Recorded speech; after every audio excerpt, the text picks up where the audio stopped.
On this episode of One Guy, One World, Two Wheels, we're here in London, England. We're going to pay a visit to the legendary Ace Cafe.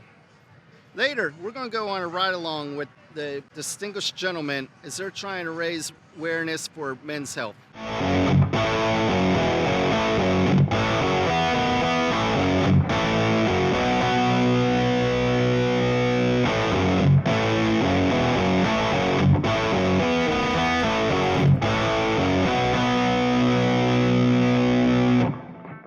City on the Thames that was born out of the Roman Empire. Over the centuries and throughout countless monarchies, Britain's capital has grown to become one of the world's greatest political and economic cultural cities. As the seat for the once great British Empire, an empire where the sun never set. Today, as Europe's largest city of 10 million people, London has proudly remained one foot on its architectural and traditional past, while with the other foot confidently leads in the cutting-edge styles and trends of the future. With so much going on and things to see and do in this English metropolis, London is one place that everyone should pay a visit. Just the word London invokes a type of an exotic, faraway destination for so many Americans just across the pond, and others around the world, with a romantic and inspirational place. Its red double-decker buses, black taxi cabs, and red call boxes, and the old stately buildings, while here one is constantly reminded where they are, a city that stands out from so many other places. In America, there was the riots in Hollister, California that gave birth to the biker culture. In May of 1964, during the weekend of bank holiday, the UK experienced their own Hollister. Actually, it was in the seaside town of Brighton, when two groups clashed on the streets and beach. The mods, who were known and somewhat upper middle class, the cool, stylish, well-dressed kids who sported their Vespa scooters, some with outrageous numbers of mirrors and lights. And then there were the rockers, many from the working class who resembled more like the American greasers and bikers. In 1979, the British rock band The Who produced the movie Quadrophenia that was based on the Brighton beach riots. So here we are at the world-famous Ace Cafe here in London, England. This is a motorcycle mecca for anybody in Great Britain. The establishment has a long history going back to the 1930s that helped shape the motorcycle culture here in the UK. And if you're a motorcycle enthusiast, this is a place to come by if you're in town. And with that, I think I'm going to go in for a pint. Why don't you come join me? Sitting just north of the British capital, nearby Wembley Stadium, the Ace Cafe has been an institution since the mass marketing of automobiles reached the shores of England.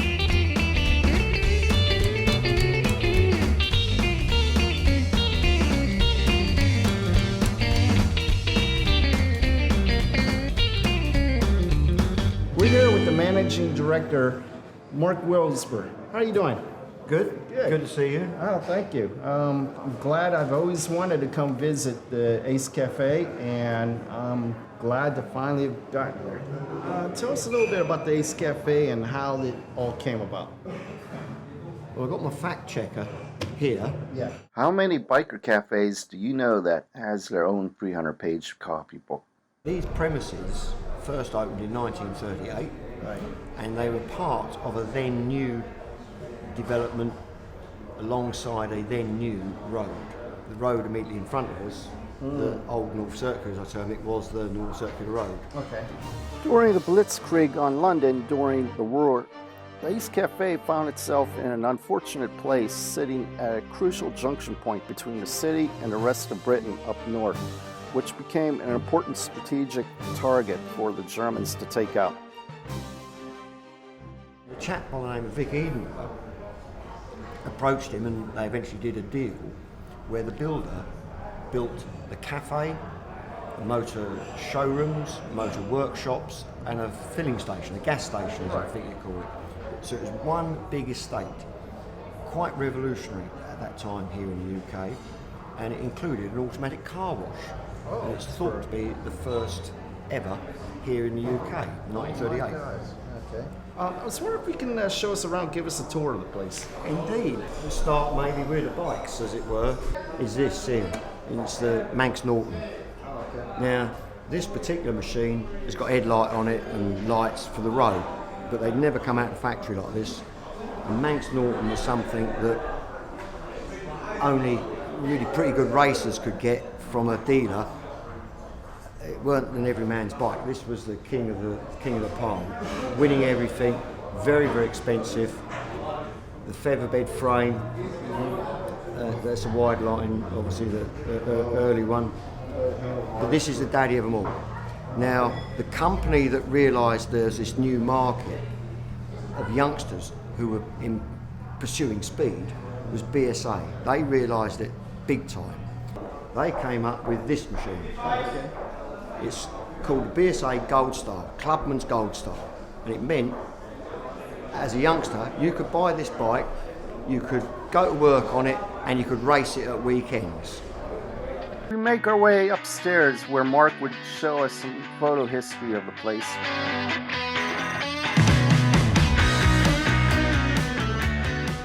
The age group is sort of 14 to 19, and it's this same age group.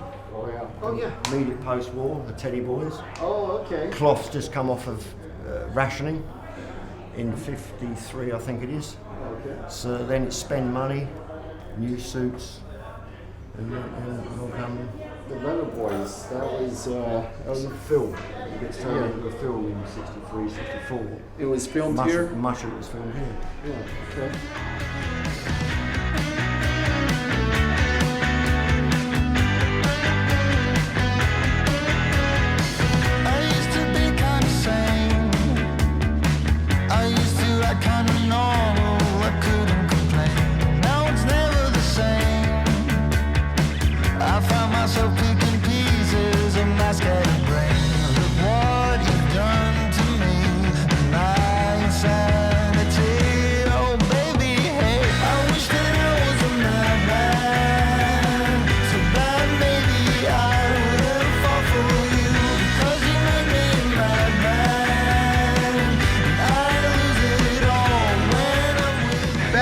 In most biker bars, I'll usually have burger and fries, chili cheeseburger usually, but here I'm going for a bangers and mash. It's while in Rome or here while in London, I'm gonna go for it.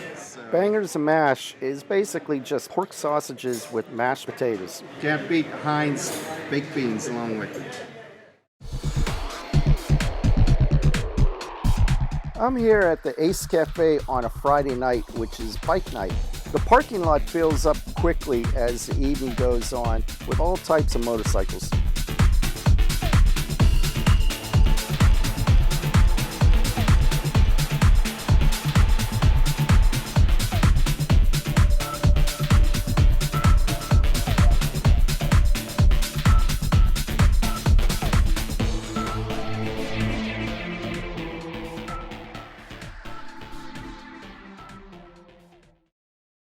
I bet you're wondering, what am I doing all dressed up with a suit and tie and with my leather vest underneath? Well, we're here at what's known as Distinguished Gentleman's Ride, where everybody here gets all good and dappered up and go out for a ride for a good cause. So let's roll.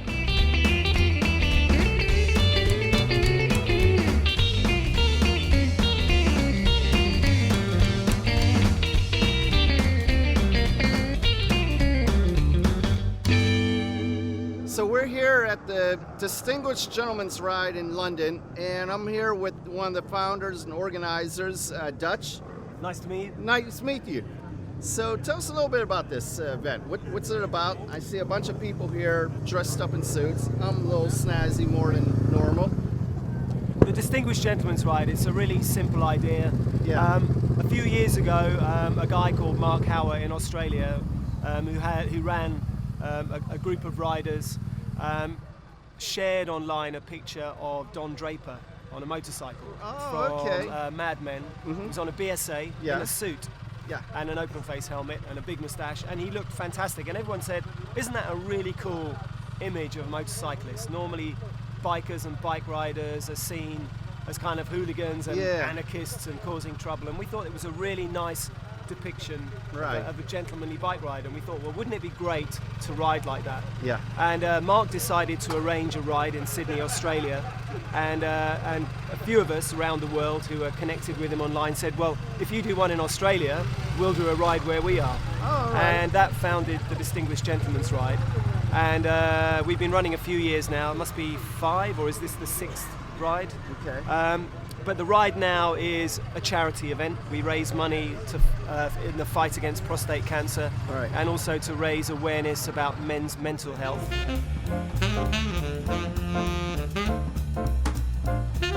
Here we have an espresso cafe on a motorcycle sidecar.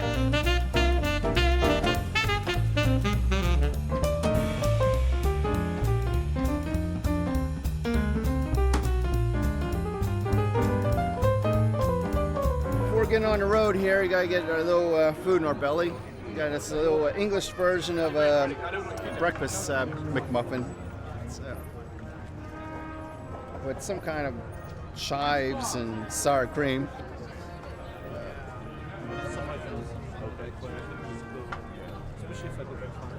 Not bad.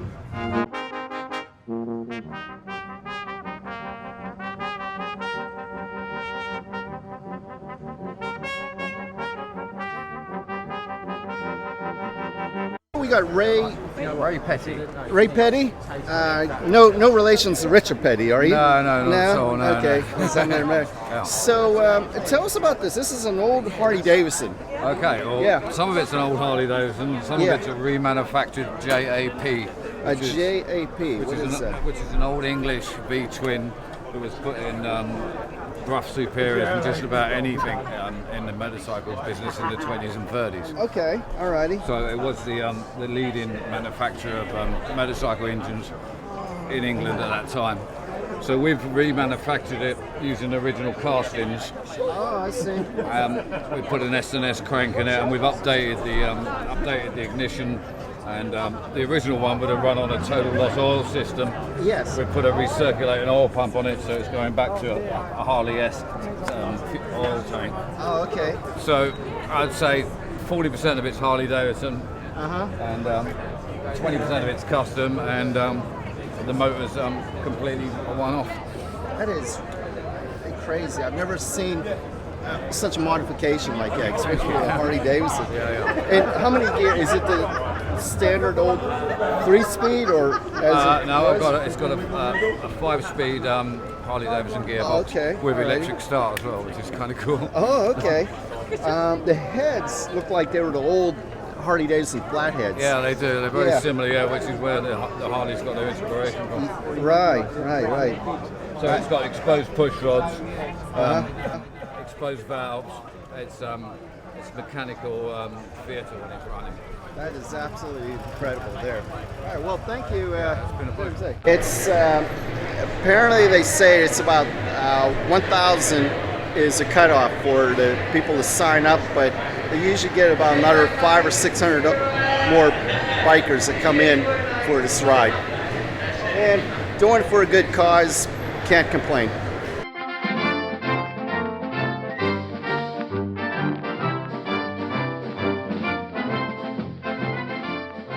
So we're here with a bit of a, I think I'm going back in time here. We have Sergeant Spencer here. We got Benjamin. Cliff. And Amanda. Okay, so what brings you out today? Okay, so we're here today for the Distinguished Gentleman's Ride. This is 2017, and this is the fourth year. Fourth year that we've been coming, and it's all part of the charity ride out today for prostate cancer, and it's a really great event, and we love Yes. it. We look forward to it every year. Yeah, well, it's a serious issue with prostate. And Particularly for guys of our age. Yes, You know, as you get older, it becomes more of an issue. Yeah. And it's particularly, pertinent for us because we feel it's quite important to be part of the day to give towards And prostate cancer. it kind of gives an easy way for people, for men might be reluctant to address the issue, where they can come out and it would be a fun way to not only address it, but to just, hopefully have a push for treatment, cures, and prevention. That's correct. That's right. Yeah, I mean, it's a good thing. Good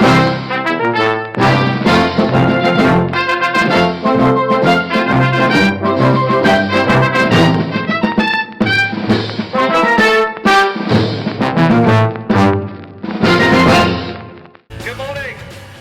My name is Ben Bowers. I work at the Movember Foundation, just so you know who I am and why I'm talking. I've also been helping Dutch with the London Ride this year on the route and a few other things. So firstly, welcome to Here East. Welcome to the Distinguished Gentleman's Ride in London for 2017. We are so humbled that you're all here today to take part. It's amazing to see so many people, maybe a few more than we were expecting, than the 1,000 that we had registered, but hey-ho, this happens. I know you've all been on social media telling each other where it is, because you couldn't get in, but such is life. It's great to have you all here. Hopefully everyone that is here is raising money.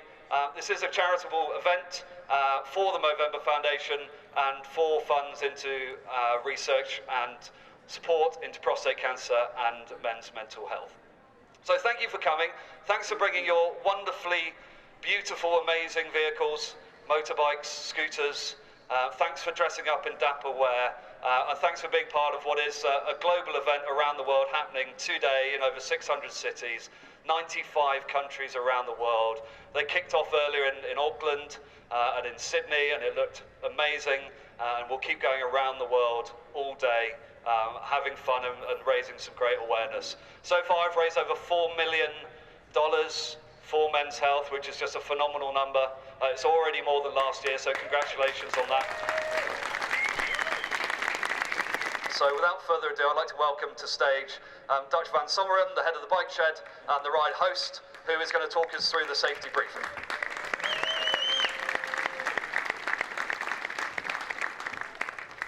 The reason I love this event, and the reason we love this event, is because it's an opportunity for bikers and for bike riders to demonstrate just what great characters we are, and the fact that we can all be ladies and gentlemen.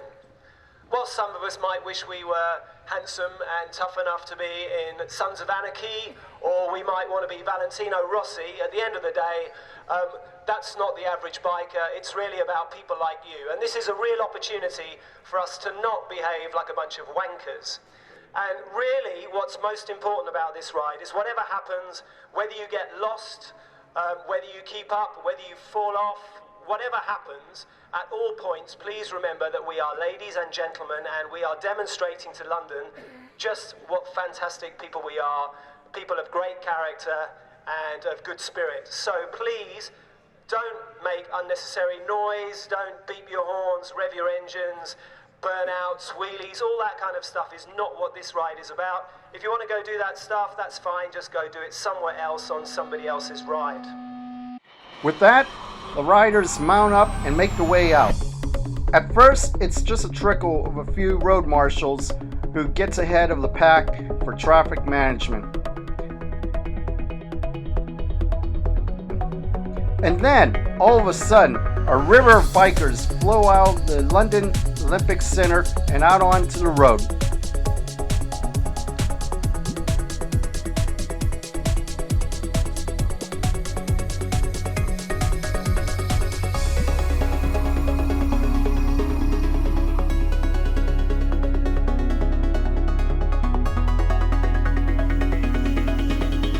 One of the highlights is the ride across London's iconic Tower Bridge, where the sharply dressed pack gives a show to the public.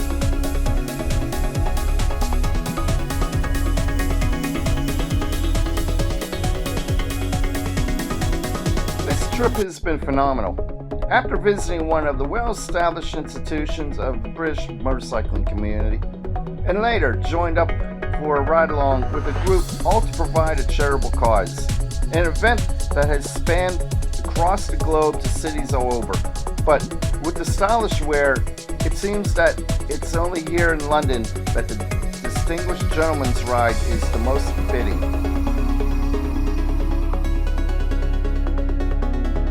And now, with the uncertainty of Brexit, where voters decided to disengage the UK from the EU, London still has far more old world European feel than so many other places on the European mainland.